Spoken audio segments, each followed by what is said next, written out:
Training doctor को होई नाही गणदुर्षम आसिला रिपोर्ट आसंतु जानिबा एहार सर्विसेस खबर विषय रे कोलकातार ट्रेनिंग डाक्टर दुर्षम और हत्या घटना रे सीबीआई द्वारा करा जायथिबा अनुसंधान रो पीड़िता गणदुर्षमर शिकार होई नाहांती बोली एक सूत्ररू गणमाध्यम संस्था इंडिया टुडे को खबर मिली।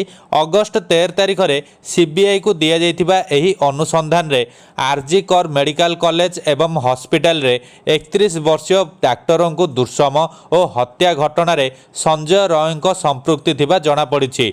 पूर्वरु से गणदुर्षमर शिकार होई पारि थांती बोली संदेह करा जाउथबा बेले एबे रिपोर्ट रे किंतु ताहा उल्लेख्य नाही। सूत्ररू प्रकाश जे फॉरेंसिक रिपोर्ट रे कोलकाता पुलिस सह संयुक्त सिविक वॉलंटियर रॉय द्वारा डाक्टर को दुर्षम और हत्या करा जाइछि।